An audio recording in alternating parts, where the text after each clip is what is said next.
We were talking about why do you think, why? I mean, United States of America is a power. Kerry was was pretending or was projecting himself as the honest broker.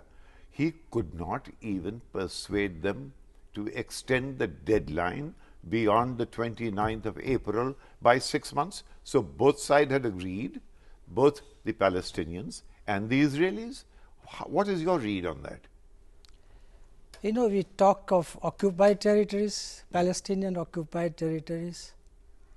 There is occupied territory in Washington, D.C., which is the Congress, the capital.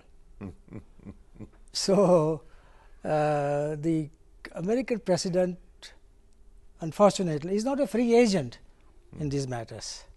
It's a domestic issue for the Americas.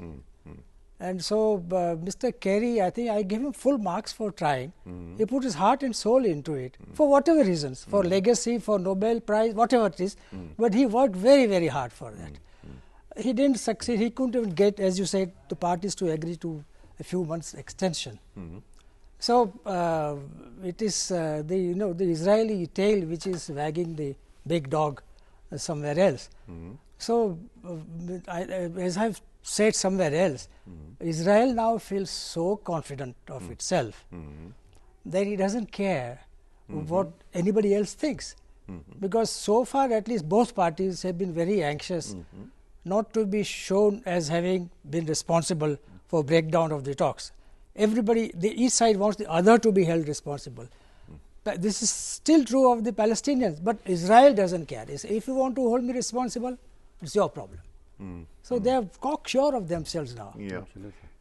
There was a school of thought which believes that Netanyahu, Prime Minister Benjamin Netanyahu, was having problem with his own right wing. The right wing would not allow him to release the rest of the prisoners, the Palestinian prisoners.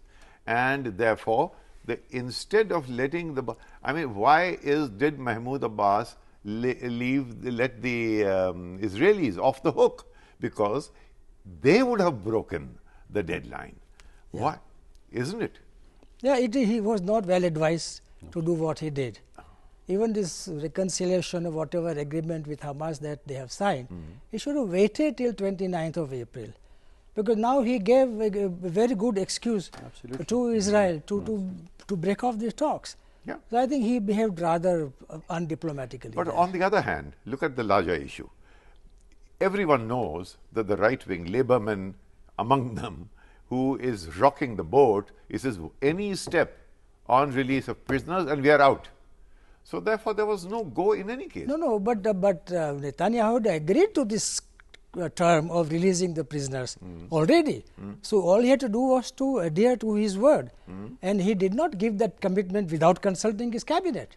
But the cabinet, so he had prior clearance. So therefore, I think there's a what clear, is this? I think there's a clear indication that the Oslo agreement, which came, if you remember, we all recall, 53% of the Israelis were willing to go for peace with the Palestinians. At this current stage, if you do a survey, there is not even 10% of the Israeli wanted to have a peace with the Palestinians. It is a clear indication that the right-wing politics are taking over, dominant in the government of Netanyahu. And I think what Abbas have given him in a golden platter to Netanyahu to bail him out. He was isolated by the US, he was isolated by Europe because of the settlement. He was himself having a problem with his coalition. Why? Because his coalition told him there is no return for the Palestinian, there is no question of Jerusalem, there is no question of a border with the Palestinian. Even if you recognize Palestine as a Jewish state, still we will not stop the settlement. Now tell me, from 1993 till date, since the Oslo agreement, how many settlement has been built? 63,000. How many Palestinian houses destroyed? 150,000. You have 450,000 Palestinian house is already the order to demolish them. Tell me, where is the peace process are we talking about here? There's no peace. They do not want peace with the Palestinians because Israel believes that this land is without people. And until and unless the international committee step in and say, no, it is a land with people, and I think the UN said it, already said it during when they have an observer in the UN. 138 nations said yes to the Palestinian. in being an observer in the UN. It is a clear indication it is not a bilateral issue between Israel and the Palestinians. It is an international issue and it has to be solved internationally. Chinmay, you have taken the radical view that actually nothing will work. In fact, you wrote a very interesting article just last week, I think. You said that dissolving the Palestinian Authority is one option. Can you spell out what exactly you meant? I don't think that dissolving Palestinian Authority is one option. It is the option. It is the only option. Which can work for the Palestinians. Because all the other options, status quo, continuing, this and that, accepting Israeli terms and so on, not agreeing to Jerusalem as a capital for both states. These are not going to work. So the Palestinian Authority, in fact, has no authority in the occupied territories. So what's the point of hanging on to it? Of course, somebody's president, somebody's prime minister, so they will have to lose those perks that they have. There's one restaurant in Ramallah where they sit and this is the only way in which to reignite the international focus on the question of Palestine, because the world is losing patience and there is an element of fatigue now in the international community. Chinmay, you have been our permanent representative at the UN. You've been in the Prime Minister's office. You have been a diplomat of such skill. Name one instance in history where an authority has liquidated itself. Well, you are asking the Palestinian Authority to do the impossible. No, but let me tell you that what I have suggested is not such a revolutionary idea, because it has been under consideration. And some serious Israelis have suggested this, who think well of the Palestinians. Yes. That maybe it is time for Palestine to start thinking along these lines. So I don't want to take entire credit. Let us get one Arab in on that one.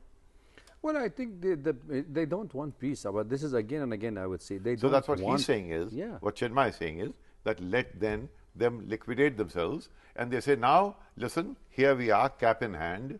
We have surrendered. There is 3 no million Palestinians are your problem now. Now these X million Palestinians are now your problem. Yeah. We are all occupied people, Yeah. and you are going to be you're going to be the benign rulers over us. Well, I think that is, supposing as a trick. Yeah, that's one of the scenario that you Is should it dissolve. you think it is a scenario? It is a scenario. It is one of the scenario that even the Israeli wanted Abbas to. I recall interviewing Mr. Abbas himself, and I raised this question to him. Same question I raised to Mr. late Yasser Arafat. I said, what do you expect any peace from Mr. Netanyahu on his first tenure? Mr. Yasser Arafat left up his hand and he said, nothing. I raised the same question to Mr. Abbas. I said, what do you expect from Mr. Netanyahu peace? He said, talk for talk. I said, Mr. Abbas, when Mr. Arafat was there, he could make an uprising. He was popular figure. You have no popularity. You have no authority. And why don't you resign? That was 3 years ago. Why don't you resign and let the international community knows that you are unable to handle a case where the Israelis themselves are saying there is no Palestinian state. So he said, no, we talk for the talk. So now you are not helping the Palestinian cause by making it an intifada or just satyagraha or making non-violence. You are making it now more difficult for the Palestinian inside Palestine really to reconcile and having a two-state solution. Because you used to talk about two-state solution, now nobody talking of two-state solution. It's coexistence. Israel wanted to make it only for the Jewish. And Netanyahu was speaking last week of a new Jewish law in which he wanted even the Palestinian, the Christian, the Druze, the Bedouism to come and sign that law now to recognize Israel is only for the Israelis and the Jewish, not for the Arabs and you know what Kerry said? John Kerry said, you will be an apartheid state. Well, he will be paid. He only reprimanded what he said. He had to eat his words. Yeah, my God. Same thing so there's only one Hillary brave Clinton man. said? There's only one brave man standing who wrote a book, and his name happens to be Jimmy President Carter. Jimmy Carter. Yeah. Carter said it, and he wrote a book on that. He said, I think it was something like that. Not racism. Racism, not something like that. Now, tell another point. Why did the Palestinians, why did the Israelis allow the Palestinian Authority to cross the Erez gate to enter Hamas areas and to sign this agreement? I mean, in other words, okay, you go, you sign it, and then we say the talks are off. That's what it seems like. Well, you said it. This is why they let the Fatah delegation go through Erez checkpoint, because they knew what they were going there for. Yes. Israel knew what they were going there for, and so they were not at all unhappy that the so-called reconciliation agreement was going to be concluded, and they were waiting for that. And Mr. Abbas fell into that trap. Chinmay, you in your article you said something very interesting. Among other things, you said that coming from the land of Gandhi as you do from Gujarat, you said they can try out the Gandhian. Either they try Gandhian Satyagraha or another Intifada. You went to two extremes, which my friend Awad says that actually what happens in Quds may lead to a third Intifada. There's going to be. May lead to a third Intifada. And if a third Intifada is on, then you think the world's eyes will be riveted? I mean, you have to have bloodshed. I think even bloodshed is, people are getting blasé even on bloodshed. I haven't seen great tears being shed on this colossal tragedy nearby in Afghanistan. I haven't seen tears being shed. There have been some deaths even in the midst of our election. I think we are becoming but there is a difference. It's Jews being killed. The world will sit up and take notice. I'm sorry to have to say this. It's a very terrible thing to say. Yes. But it happens to be a fact. It's a fact. That if members of that particular community will get killed. You are saying that the Jews have created a situation where they seem to have a monopoly on pain. Well, you heard some very harsh words being said.